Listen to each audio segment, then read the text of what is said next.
Hello, my name is Nicole Camacho, and welcome to the very first episode of UAZ Podcast. Today, we are going to highlight student voices and stories shaping our campus community. Today, we're diving into the journey of leadership, resilience, and purpose with a very special guest, the ASUA Student Body President, Adriana Grijalva, at the University of Arizona. We'll explore what inspired her to take that first bold step into student government, the challenges she faced, and how she grew not just as a leader, but also as a student and person. From connecting with the diverse needs of students to offering encouragement for those who don't feel ready to lead. This conversation is all about what it means to create a meaningful impact. Whether you're curious about the student leadership or looking for inspiration to start your own journey, this episode is just for you. Thank you so much for being here with us today. Before we begin, I want to give you some time to introduce yourself and tell us what you do and what really inspired you to take on that journey. Yeah, so my name is Adriana. I am currently going into my senior year at the University of Arizona. And I think for me, what really started was after my freshman year, after Professor Markshire was shot here on campus, I knew for me I really wanted to get involved and I really wanted to be part of a lot of discussions, and safety for me was a really big thing that I advocated in my first term. Yeah. So I am currently the first woman, second president to ever serve a 2-term and to get that opportunity. Yeah. So it's really exciting. So with that, getting to meet the students has really been a wholehearted what I wanted to do and wanted to continue advocating for them. But for me, what really led on was just wanting to make change. I think for a lot of us students, a lot more students are getting involved in the conversations and things. And so for me, that really led me to want to be in a role that I can advocate for students myself. I've gotten to relate a lot with students. And so getting to see that, and even through my own personal challenges, getting to see how I can be a bigger advocate for students. That is really so beautiful. So, Nicole and I were student senate at Pima Community College, and so we want to know, how did you find courage to take that first step? Because I know it's not kind of easy to if you just come up with an idea and be like, I want to run for being like a president for the whole body. So, how did you find the courage to start the journey? Yeah, I think courage was a really big thing that through my journey. I think it's not easy to be in a leadership role. It's true. From talking to the other presidents, sometimes we're like, what are we doing? Like, are we the right people for these roles? And I think that's something in leadership is that you worry about that sometimes. That's and true. of like, do I overlook anybody? Am I the best leader? And so I think for me, courage was a big part. I think we're living in a very hard time. It's not, I tell the other presidents that I've gone to work with that were in my shoes once. Like, it was different times. We've all had our own things that we've advocated for. That's true. But to see the community, to see the people, that really helped me have the courage. I think a lot of people, seeing personal stories of students that I've gone to help, I think that really gave me the courage that it's for them. And as a leader, that's one thing you have to think about, is that it's not about yourself, it's about the work you get to do, the impact. And so for me, that really gave me courage to keep going. There's definitely hard times. There are times I'm like, I don't know about this, but I definitely think for me, I really care. I put a lot of time and I get to work with amazing people that make it worth it. Yeah, I think one thing that I can take out with is, I think, like you said, courage, and then knowing that you're creating an impact and you're helping out other students is the most important thing. Yeah, so I'll give this back to Nicole. Thank you. I want to thank you again for coming on the podcast. I know you said that being a leader is one of the most difficult jobs to have. I want to know what's your biggest challenge as a leader and how it helped you become a better person and a leader. Yeah, I think the one thing that's hard about being a leader is like this perfectionist, like feeling like you have to be perfect every decision you make. And I think that was a big challenge and something I've had to overcome, is that it's honestly better to be more personable. And I think when it comes to student needs and stuff, being able to relate to students and being able to have that personable relationship, I think as a leader, you don't always see that. And you think you have to be, the most powerful voice and everything, but it means nothing if you don't have the community behind you or the That's people true. that you represent. So I think personally for me, that was a struggle, is like feeling this heaviness of that I wasn't going to be fit for the job. And I think a lot of Yeah. us worry about that in these roles, is that as a leader, it is hard and people look at you very differently.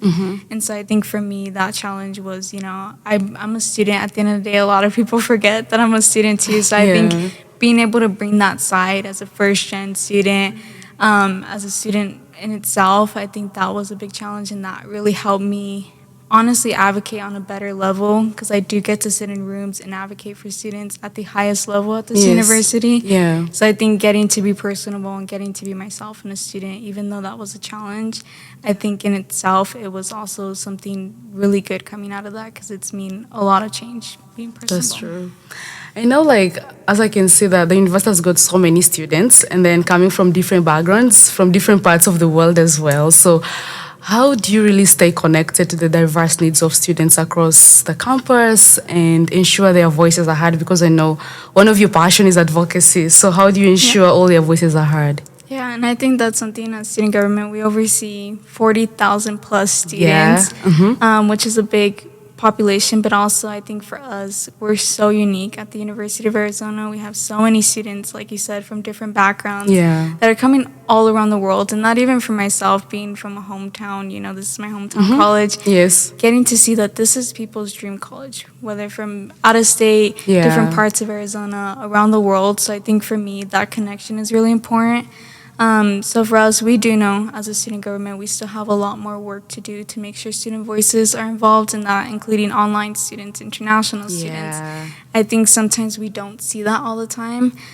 So this year I've gone to work very closely within all the CRCs. So all the cultural resource centers have been a big help in making student voices heard in different Yeah. diverse backgrounds, international students, a lot of the events that they get to do at the Global Center. And I think for us, we really, no other college has it like us. I think we're one of the best in showing that we Yeah. have different backgrounds, but also, you never see people doing cookouts and bringing people true. together. So Yeah. I definitely think for me, that is one way I stay connected, is the events.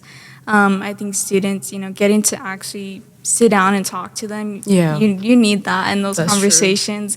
I can't advocate unless I hear what they need and getting to hear directly from them. So I know as a student government this next year, we are really going to work hard to make more opportunities for Yeah. students to have their voices heard, and to get to be part of that, because I'm going into these rooms sometimes alone, but I think when I'm able to say I've met with all these groups and actually directly hear Yes. from them and them see that progress with me, it makes a way different change in that. So That's I definitely true. think Yeah. So do you kind of like go to other clubs meetings and then meet the leaders of the different clubs at campus?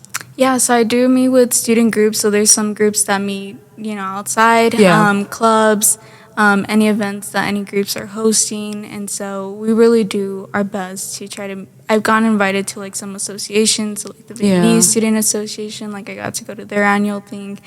So certain things like that has helped me, but definitely clubs. We get to true. represent so many Yeah. clubs. There's literally everything you can think of. So that's Wow. You're already inspiring me to go on the journey. Yeah. What advice would you give to students who are just beginning college or just came to America as a first-gen student? Yeah, I think, in college, you're definitely thinking about your future. You're thinking about what's next. I think one thing I really regret, and I tell students, getting involved sounds very cliche, but in college, that makes your whole journey different. If you're not getting involved, then that changes, your friendships. And like I said, every student has a different experience. Some are commuting, some are from out of state, international. And I think especially for our international students, like this is the first time they're coming here. Sometimes the airport is their first touch here. And That's true. That's the first connections they make. That's their first thing that they see when they come here. So I think that relationship too, when they're coming to campus, making sure it's a welcoming environment. Yeah. So my advice, I think, is just definitely get involved. You never know who's going to be your lifelong friends here in college. And so Yeah. I think for me, clubs changed my life. Getting to be a part of student government, I've gone to meet so many different people and gone to meet some of my lifelong friends. Yes. So I think definitely getting involved. Don't be scared to reach a hand out. I think that's something too. During college, you're definitely navigating a lot of personal things and a lot of personal changes and decisions. Yep. So we have amazing people here to support students, and I hope they know that. That's very true. So I know you mentioned that you served the last term, and so this is your second term. So what legacy or impact do you hope to leave behind at the University of Arizona by the end of your term next year? Yeah, I didn't know if I was gonna get a second term or not. Yep. So I think to be here, was one big thing. Just because I think in these roles we're here for a year, and that's kind of how we have to think about it. And it's like, what impact do we want to have? And to be the second president and the first woman to get to think about a second year. It makes me eager for more change because I know how everything works. I know the people. It makes it easier that those relationships already been built all year long. So now it's really time to just get to work.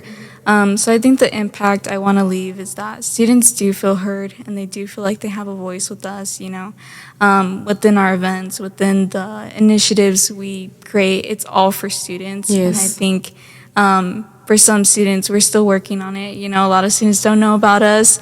And so we definitely have a lot of work, but I definitely think one goal of mine is that if a student felt heard through us, whether that was something we've advocated for, an initiative or something, or even just coming into our space and they felt like they got support, I think that is a huge win for us and something that we hope to keep improving. That's very true. Nicole, do you have anything else to ask or add? No, I just wanted to say that you're doing such a great job. Just talking to you, I feel so inspired and I want to get more involved. And yeah, that's pretty much it. Thank you so much. Yeah, I appreciate it. Yeah, thank you so much for being with us here today. And thank you for serving for two more terms. It's not easy. Like I said, we've been student senate, and so we know how hard it is sometimes. But when you have that drive and the passion of serving others, it becomes a lot more easier. And thank you so much for being here and inspiring other students. I know more will kind of get involved in the program, and we are already inspired, so I'm sure that we'll also be inspired.